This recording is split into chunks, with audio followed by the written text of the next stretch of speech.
Hello, you wonderful people, and welcome to another watch list. Basically, think of this as a monthly TV guide for me to let you know what and when TV shows that I'm interested in, that maybe you're interested in, are coming out. Like always, in the description down below, I'll include links to any trailers that might be available to anything that I bring up during this watch list. On January 1st on BBC America, we have a new Doctor Who New Year's special called Revolution of the Daleks, which I did not know this was happening. And I didn't even realize it until someone pointed out this is the third year in a row that they've done a New Year's special, which I thought was pretty dope. But obviously we're picking up with after the developments of certain reveals. Obviously I'll skate around it at the end of season 12 or series 12. So obviously it seems like the Doctor's in some situation where she's locked up.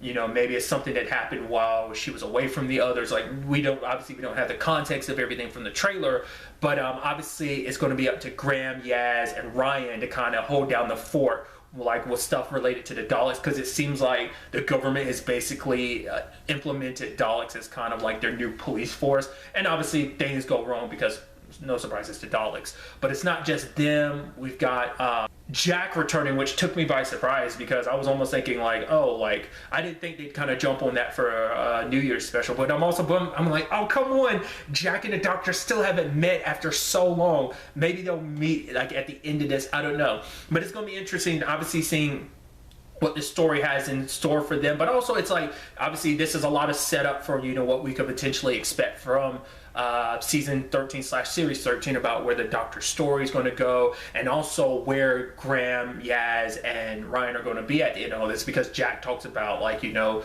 he alludes to some of the stuff about, like, you know, what happens with the people who travel with the Doctor and stuff, like what their lives are, you know. So obviously that's something that's been dabbled. I've, you know, talked about it in videos. So I'm curious to really check out this New Year's special and see what goes down. On July 3rd, also on BBC America, we have a new series called The Watch.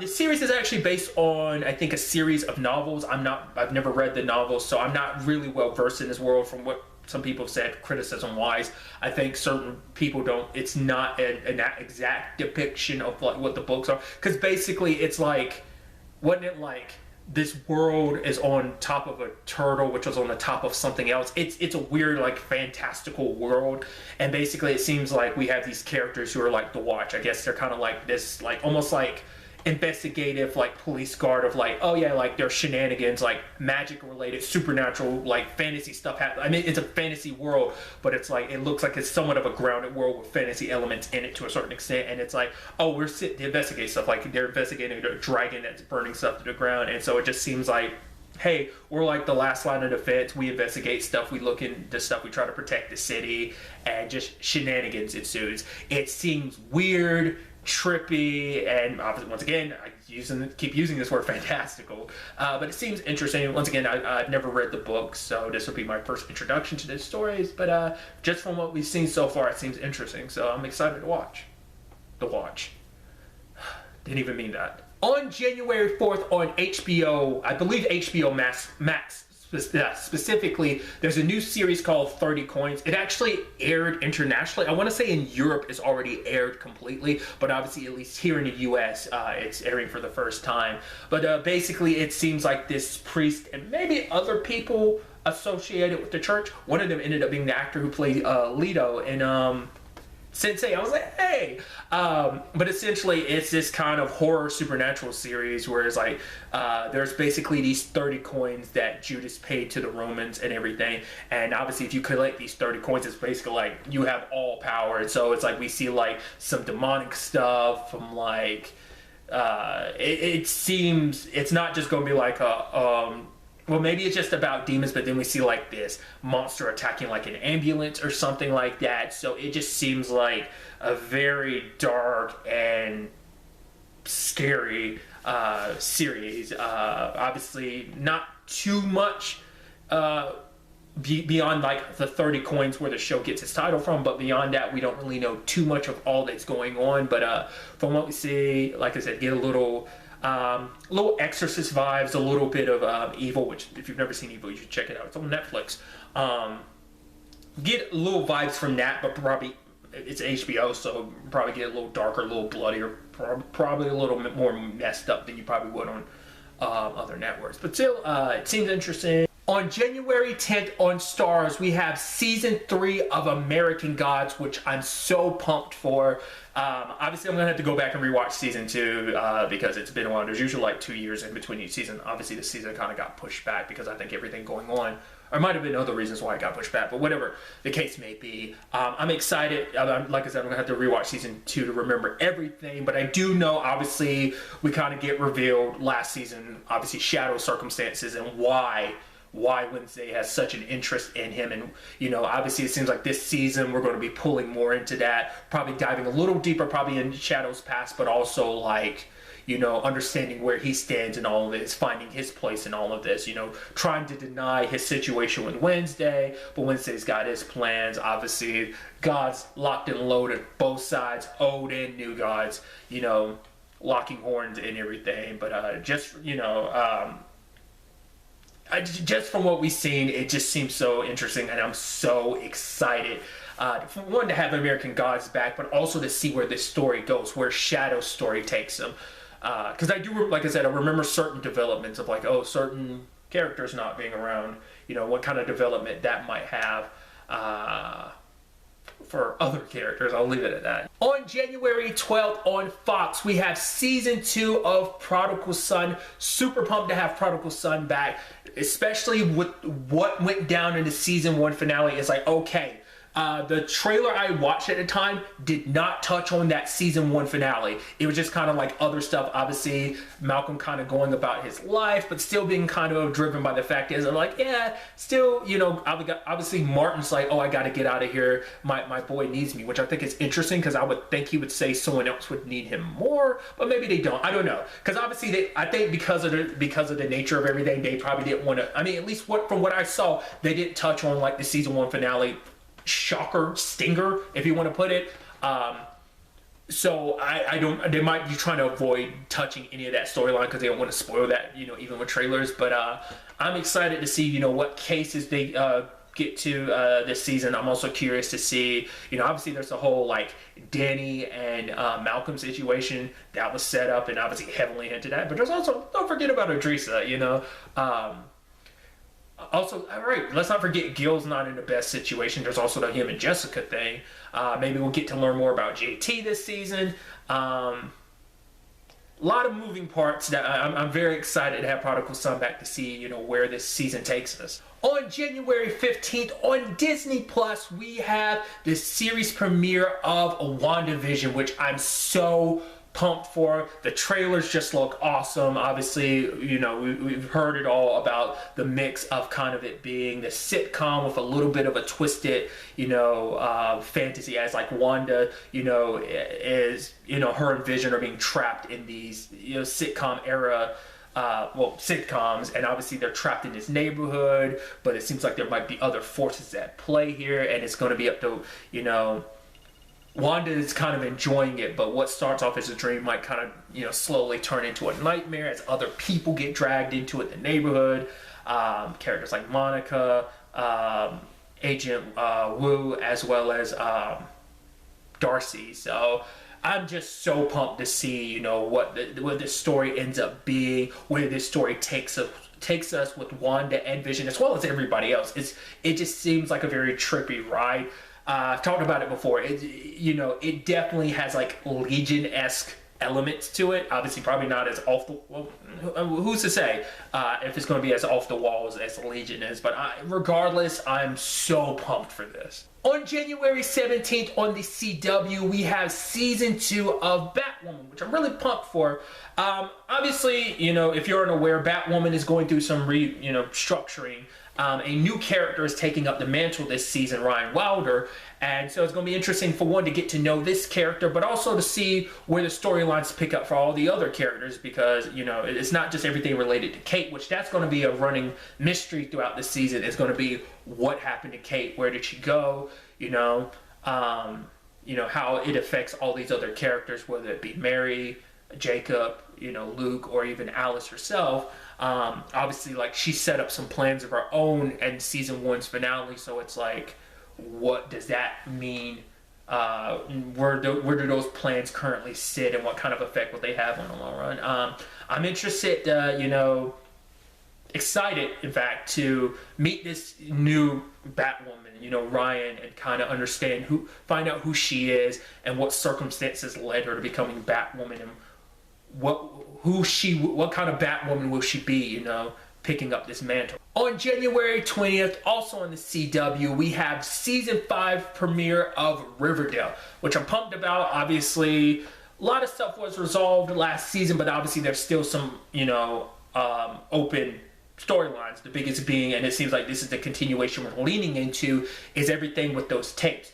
To be fair, seasons were cut short, so I'm curious, is that going to be as big of a part of the season as it was initially planned to be, or is that just going to be like early parts of the season finishing up where season 4 left off and then moving on to a different storyline? Because that storyline did kind of disappear from season 4 for a while and then came back in a hard way at the end. But I'm interested to see, obviously a new mystery, because I think, isn't this like technically their final year, because they are like in the process of like graduating and stuff, so what their next stages of life involve along with all of these mysteries, a lot of stuff. It's Riverdale, so you can expect some crazy shit to happen.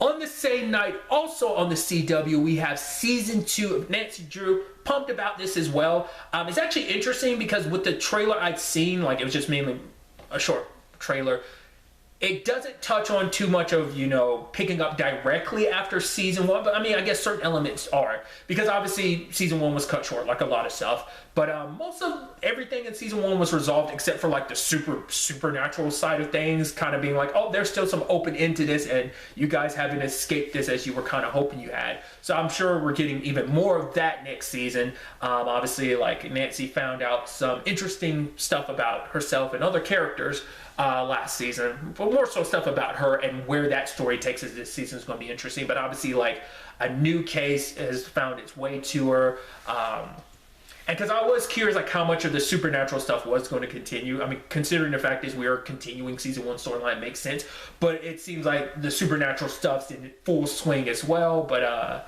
yeah, it's going to be interesting, diving into this new mystery, this new case, while also still dealing with the ramifications of like all the supernatural stuff from last season, the doors that they opened, and what kind of impact that's going to have on them this season, as well as probably, it's going to be interesting to see what the show has in store for us. On January 21st on the CW, we have the series premiere of Walker, this being a reboot of Walker Texas Ranger, which I will tell you, I'm not that well versed in Walker Texas Ranger. I only know about it vaguely by proxy, because when I was growing up, my mom would watch it a lot of times.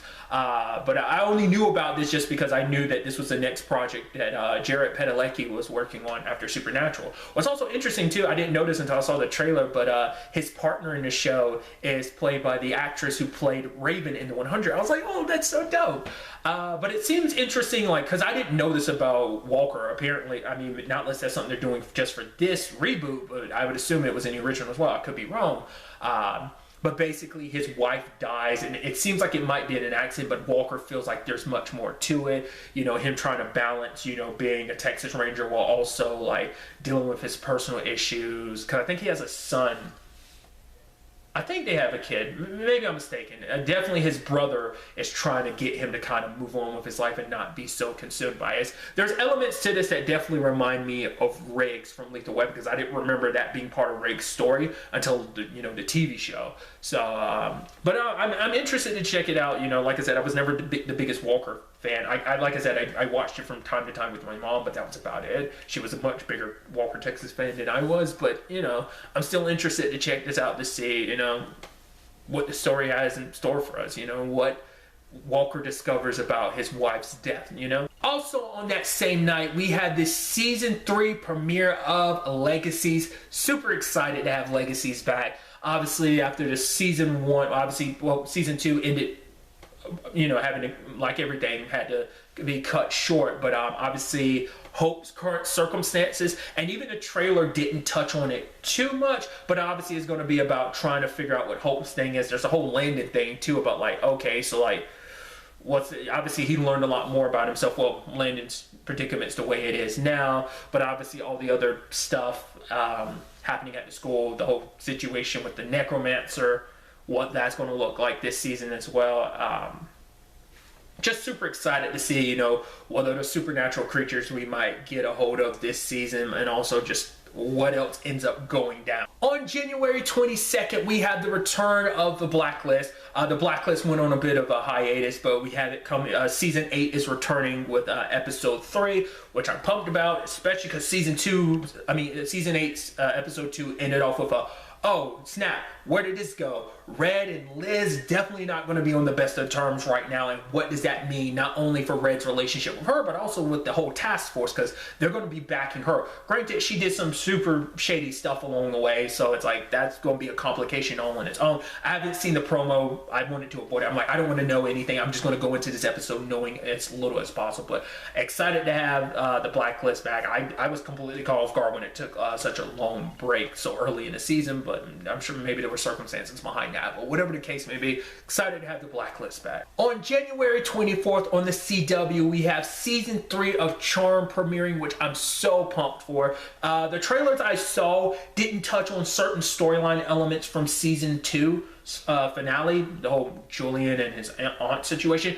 At least from what I saw, it didn't focus on that too much. I'm sure it's there, but what it seemed like it was more so focusing on, it seemed like basically the relationship, because it's like basically the Power 3 is kind of destined to be broken, as we kind of learned last season. Like, it seems like this happens every so, like, that one has to be sacrificed, you know, in the grand scheme of things, and the Power 3 is kind of broken. So it's like, it seems like that was kind of a big focus of the trailer, but I'm sure all this other stuff with Julian and his aunt, obviously picking up where season 2 had left off storyline wise. I'm sure, you know, because obviously, once again, a lot of stuff cut short, so picking up there, but also probably, you know, building upon the story they probably originally had planned for season 3. So I'm excited to see where this all goes, especially in the Julian department. Like, I'm sure there's plenty of reveals and developments on that front of like where that's going to go, because there's still that whole prophecy situation that Jordan was warned about as well. Like, got to see that fulfilled, and in what shape or form would that be fulfilled? We'll ultimately have to wait and see. On January 25th on TNT, we have season 2 of Snowpiercer premiering, which is exciting but also surprising, because I didn't realize we were getting season 2 this soon. To be fair, like, season 2, it was actually most of the way done before productions ended up getting shut down because of the pandemic and everything. But I'm still surprised to get it this soon. But I actually have not watched the trailer for this. I kind of don't want to, especially at this point in time. But obviously we're picking up where obviously a lot of developments and reveals were made, you know, on Snowpiercer. Obviously some complicated stuff for Melanie on many different regards. I won't get too much into it, but obviously 2 colliding forces, whether Andre and another character. Obviously we're also going to have to deal with like the aftermath of like season 1's finale being the bloody situation that it was, and just a lot of hard decisions that ended up having to be made, you know, that Andre kind of had to make. So him continuing to step forward as kind of a leader and representative of, you know, the train and everything. So now what that all means in the grand scheme of things, we'll ultimately have to wait and see. At the time of me recording this, the only thing that's out is a teaser trailer. Obviously I'm sure there will be a full-blown trailer out before long, but still. On January 26th on ABC Network, we have the return of Big Sky, which is going to definitely be interesting. Obviously, Big Sky went on a break. This will be episode 6 when it returns. Some interesting developments went down in episode 5. If you haven't caught up, I won't say anything. If you want to catch up, you can watch all the episodes. I think all 5 episodes are currently on Hulu. But the fact is that a certain storyline element happened where I was like, okay, so we kind of already dealt with that. I mean, there's still another angle to this that has to be dealt with, but what does that look like in the grand scheme of things? It just seemed like, okay, because we still got quite a bit, because the season, if I'm not mistaken, what I was looking at on IMDb is like 16 episodes. I'm like, we still got like 10 episodes. So it's like, where is this story going to go? I'm really excited to find out. I have not watched the preview, so I have no idea what to expect from episode 6, but I'm still excited regardless. And finally, on January 27th on Sci-Fi, we have a new series called Resident Alien, which I'm really pumped for. I talked about it previously. I wasn't really sure what to fully expect from this show. Obviously, I knew it was like a doctor who's actually an alien, but he's pretending to be a doctor. But it turns out there's actually more to it. Along with being a doctor, he's helping investigate a series of murders. There's like a serial killer on the loose, and he's helping stop them. It looks weird, it looks zany, it looks just downright fun, which is kind of weird to say considering the circumstances of what the nature of this show is, but still, it seems interesting. I've talked about this previously. It is based on I think a Dark Horse comic, if I'm not mistaken. I believe so. But nevertheless, I'm very pumped for the show to kind of see it in its full glory. And so that brings this month's watch list to an end. Like always, if there's something that's coming out that you're aware of that maybe I wasn't aware of that you think maybe me or someone else would be interested in, don't be afraid to leave it in the comments down below. But really, that's all I want to talk about. So the next time we meet, be happy, be safe, light to the fullest, and enjoy it. Good day and goodbye.